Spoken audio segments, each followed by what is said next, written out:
Hello everyone, Helen here.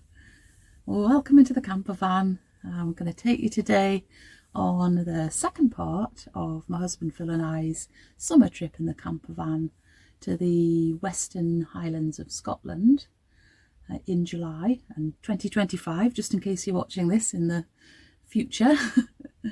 And so we'd started off in Durham where we live and headed north to Dunkeld and then kind of veered over towards the northwest.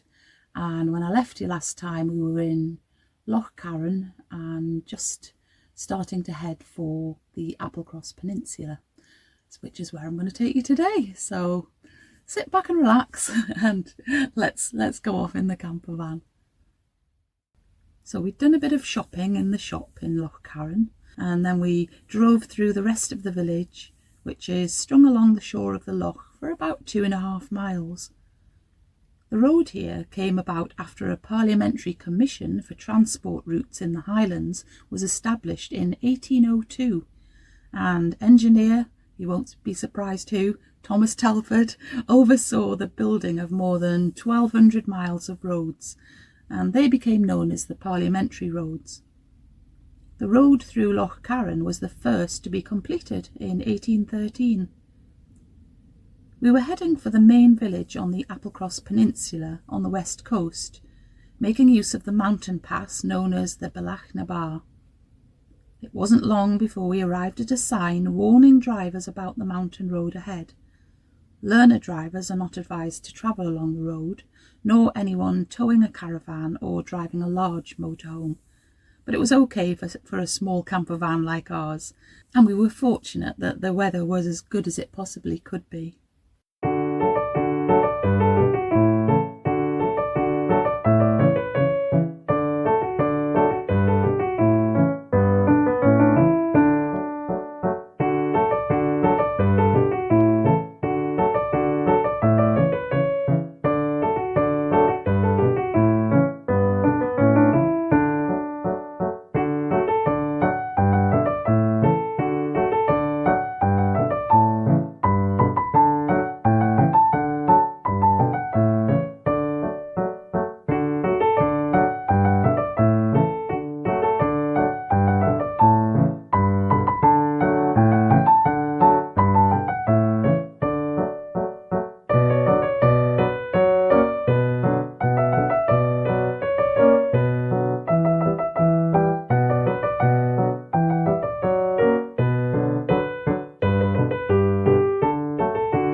At the summit, we stopped in the car park to admire the reasonably clear views across to the Isle of Skye, and in front of it the Isles of Scalpay, Rasay and Rona. It's hard to appreciate it properly in a photo. We just stood there for ages, imprinting the view onto our memories. It was certainly a stunning place for a spot of lunch, though the temperature was still in the high 20s centigrade, even in that high place. We had camembert and cucumber sandwiches with some crisps, followed by a fruit cake that I'd made at home and brought with us. Despite the heat, Phil went off for a walk and photographed more gorgeous mountain vistas.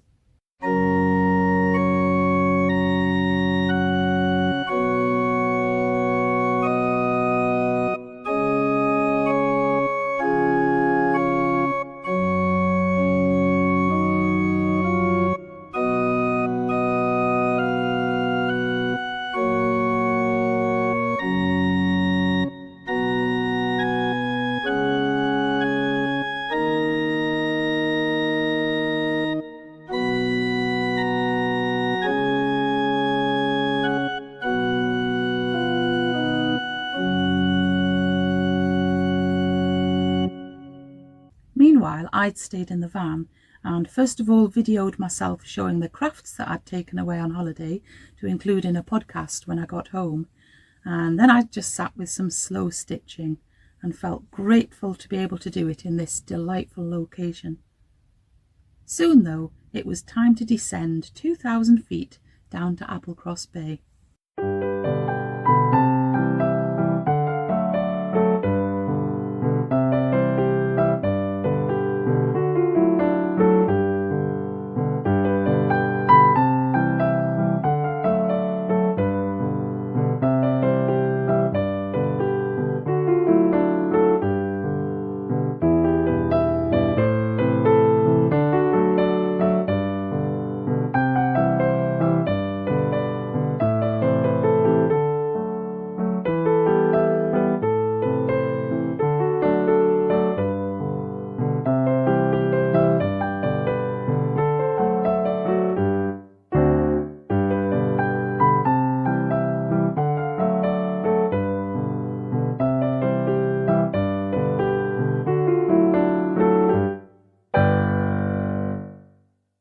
Applecross campsite was our destination, and we found it to be a very pleasant place to stay. We booked in for 2 nights, although they only had electric hookup available for the second night of our stay. The facilities were very good, clean and accessible, and included a polytunnel that was used as a communal lounge. We were happy to be in a spacious but sheltered field, just a short walk from the facilities block, and we settled down to relax. As the evening approached, it was time to go and find something to eat. We took a path from the campsite down the hill through a steep wooded area and onto the road that led down to the coast, to the main village, which is called Shore Street, not surprisingly right next to the seashore.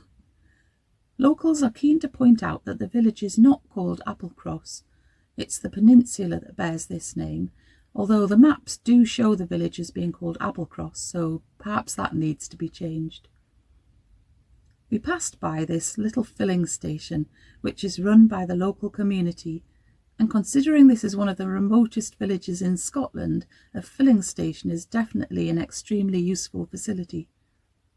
There were a few old photos on display, including scenes of vehicles driving over the Bealach or in Shore Street itself. Phil did indeed make use of the filling station and filled up with fuel a couple of days later before we left. We already knew what we were going to have to eat that evening, and we headed straight for the retro-inspired food outlet called Applecross Inside Out, an offshoot of the highly rated Applecross Inn, and it makes use of a beautiful American Airstream van. We ordered our haddock and chips, then sat outside by the sea and tucked into the most delicious fish and chips that we'd had for quite some time. It definitely tasted extra special eating outside in that wonderful setting. As sunset drew closer, we returned to the campsite for a good night's sleep. We woke to warm sunshine and made the most of it, sitting outside to eat our breakfast. We'd seen the weather forecast, and we knew that we were in for more unsettled weather in the coming days. We watched the swallows swooping about over the field and kept an eye on the gathering grey clouds as the wind began to blow and the trees began to rustle more insistently. After our leisurely start to the day, we drove to the other end of the campsite to do some necessary jobs, filling with fresh water and emptying out the grey tank, and then parked in our new spot where we were able to hook up with electricity for the rest of our stay. By late morning, the promised rain had arrived, which was lovely after all of the hot, dry days that we'd had, and anyway, we planned on a nice, restful day at the campsite. We cooked our dinner in the middle of the day, some broccoli and pasta, plus some leeks, in a ready-made carbonara sauce, accompanied by some hot honey halloumi kebabs that we'd brought from home. It was a really tasty meal. I didn't do much more videoing that day, but you can see here that amongst other things on that day of relaxation, I had a lovely time doing one of my hand stitching projects, and we also tried out a game that Phil had been given last Christmas called Magnetic.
Tuesday morning, under sunshine and a blue sky, it was time to leave the Applecross campsite, although we didn't go far to begin with.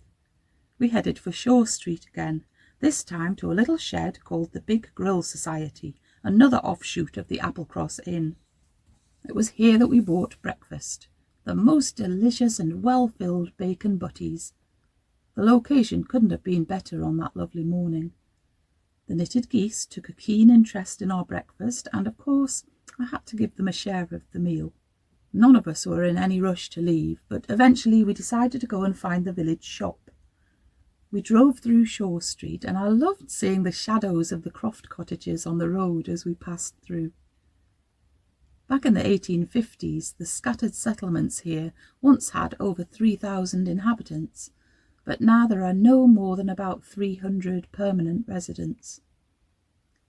We soon came to the one shop in the area to stock up on some fresh provisions. There was certainly a lot packed into a very tiny shop. We decided to explore this southern part of the Applecross Peninsula because we were actually going to be travelling in the opposite direction later that day.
Our next destination was to the nearby Applecross walled garden.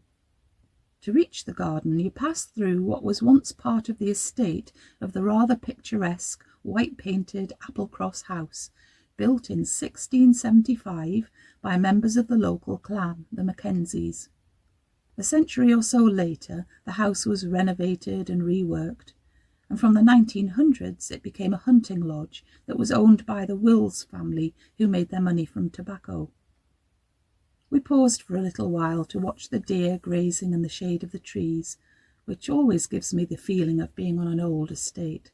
The estate is no longer privately owned, and it's now cared for by the Applecross Trust. It's thought that the walled garden was in existence from about the time that the house was first built, but the main development of the garden occurred in Victorian times, and it would have served those living in Applecross House. The garden fell into disrepair from the early 1950s, and it was almost 50 more years before things were taken in hand and the garden restored to its former glory. Stepping through the gates was like walking into a garden of paradise.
the garden is the Potting Shed restaurant, which we'd heard served first-class food, with many of their ingredients coming from those grown in the walled garden. Of course we had to try it out, so we went there for our lunch. We were definitely not disappointed. Phil had some tempura broccoli with a tasty blue cheese dip, and I really loved the smoked haddock chowder that I had. The cakes were delicious too. Phil had carrot cake, which was beautifully decorated, and I had a particularly good lemon drizzle cake, nice and moist and lemony. I also had one of the nicest herbal teas that I've had in a long time. Reluctantly, we left the walled garden and travelled just a short distance to the other side of Applecross Bay to visit the Heritage Centre. The building, a restored 19th century outbuilding, opened in 2003, and it's run by volunteers from the local Historical Society. We were the only ones there, so we were very well attended to by the two very friendly locals who were on duty and who were keen to share their knowledge about Applecross and its history. The museum presents the story of Applecross from the earliest settlers to the modern day. Through a collection of local artefacts, supported by lots of information boards, we got a short but thorough introduction to the area's history and just a little idea of what it was like to live here in the distant and not so distant past. It was interesting to learn that at one time Applecross was legally recognised as a sanctuary. The whole area was regarded as holy ground, and anyone fleeing from pursuit was safe if they came within 6 miles of the church at Clachan. The reason for this may be that in the area where Clachan Church now stands, next to the Heritage Centre, there was once a monastery run by a Christian missionary called Malrua. Malrua, who later achieved sainthood, was born in Ireland in AD 642, and he travelled across the sea, perhaps in a coracle like this one, from his home in Bangor through the Western Isles of Scotland. He's considered to be second in importance only to St. Columba of Iona in the story of the spread of Christianity in Scotland, and he was apparently related to Columba. The monastery survived here for up to 300 years, until, as happened frequently in those days, Viking attacks brought things to an unpleasant end, though a story written down 500 years later claimed that as the Viking looters sailed off with all the treasures from the monastery, the ship sank, despite the sea being calm, perhaps divine punishment. The museum contains fragments of an intricately carved stone cross that dates from the time of the monastery, and it's thought to have once marked the grave of the last abbot. We wandered around looking at all the artefacts gathered to represent the local rural communities, not dissimilar to many other collections that we've seen, and giving us a glimpse into people's lives, things they wore, crafts they pursued to create clothing and other necessary items, equipment to help with daily chores such as irons and a washing machine that would once have seemed like the height of technology, plus equipment for farming and fishing and the occasional oddity like this chair made from a tree root. During our visit I spent quite some time chatting to a lovely, quite elderly lady who'd lived in Applecross for her whole life. She was very keen to give me some instruction on spinning. I had never tried spinning before, as you will be able to tell, so I sat with her for quite some time and thoroughly enjoyed her company and the sound of her gentle Scottish lilt. And make sure that you have the tail and the rullock together, because you're going to join it. And that's it joined. Ah. Now then you hold it there. You don't pull back, take a fresh bit. So right. It's hold and pull. Hold, pull. Hold, pull. So there we are. You put the two together and pull it out, stretch it out. That's it. Now you hold that there. I'm just going to hold it. Hold it. Don't go anywhere, don't do anything. I'll not do anything You're on else. holiday, just watch it. Okay.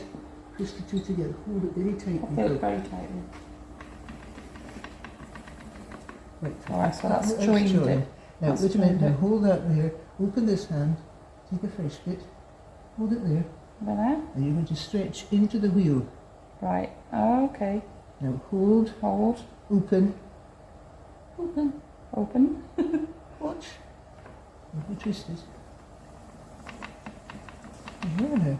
Now hold, Hold here. open. No, open. Oh, open there. Take a fresh bit. Right. Hold now. Hold Now down. stretch That it much. into the wheel. Hold it here. Stretch. Up there. Stretch it. Open. Watch. There you are now. Do a little bit yourself. Right. So I've got to hold it there. And then stretch it. Let it go. And then That's it. String it. stretch it. Hold. Hold. Open. Open. Watch. That's better than it. Now pull it out of it. Yeah. There. Oh, Let it go. Oh, yes. That's Let it. that bit go. Ital utal chilligan tango. Ital utal ina. Ital utal chilligan tango. Kucharika priana. Bealach. Come Aha. on, do another little stretch here. Yeah. I think so. That's it. That's lovely. Yeah. And the last bit. Keep going. It's at the end. Okay, that is the end, Now yes. let it run away. Let it run away. That's part one. Applause. Okay. Now then, where do you start off the wheel? Push it round and then join in with your foot. Keep going, big push. So,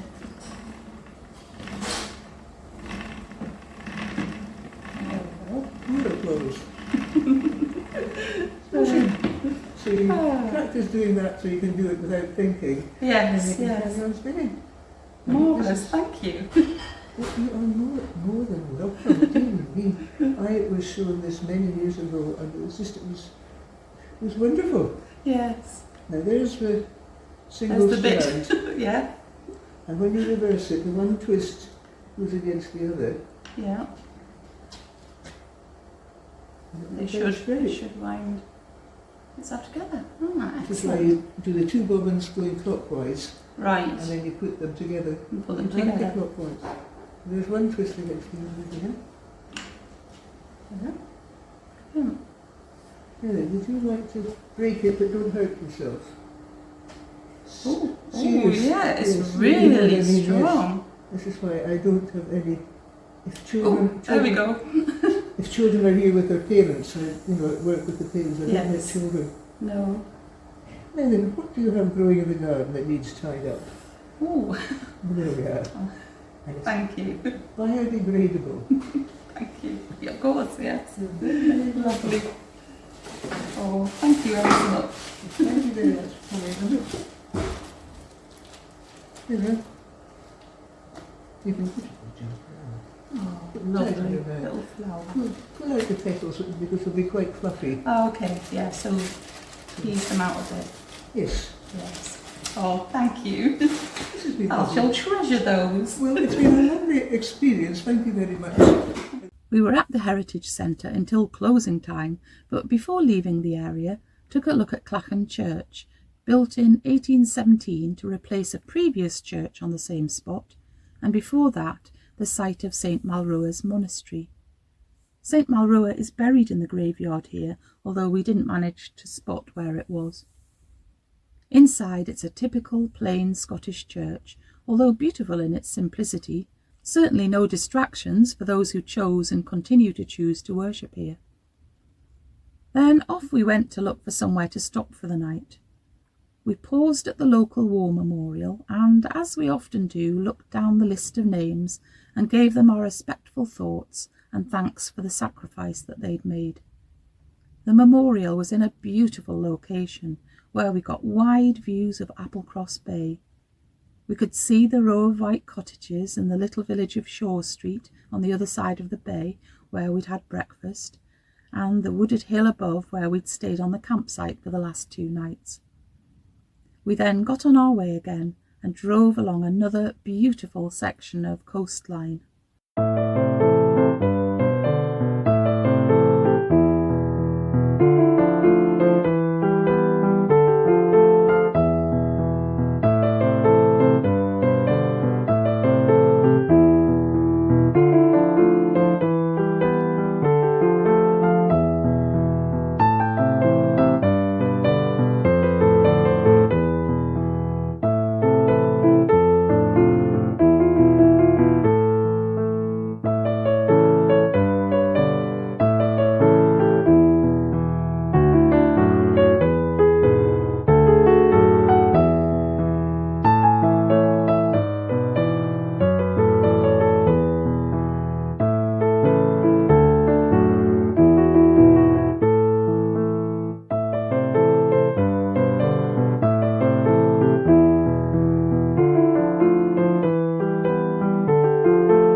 We stopped for the night in what seemed like the perfect spot. Wonderful clear views across to Skye and even as far as the Outer Hebrides, and on a hillside where we imagined there might be a little bit of a breeze. But in fact, we ended up being surrounded by millions of midges, so we had to remain inside the van, besieged for the rest of the night. Though I can recommend the midgie repellent that I used, Smidge. I didn't get nearly as many bites as I might otherwise have had. From the safety of the van, we really enjoyed watching the sunset over the horizon. By the morning, most of the midges had gone. Apparently, they're sensitive to the wind and don't usually stick around if the wind blows stronger than 7 miles per hour. They're sensitive to light too, and are mostly in evidence at dawn and dusk, and when there is a lot of cloud cover. Soon we were on our way, heading north towards Torridon, around the coast.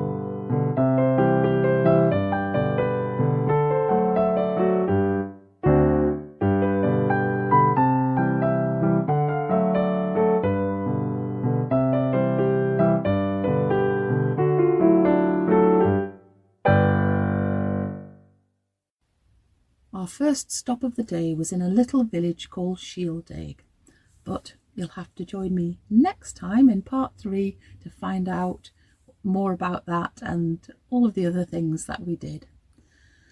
So that is where I'm going to say goodbye for today. So until I see you again, take great care of yourself, keep nice and busy, and I'll be back again very soon.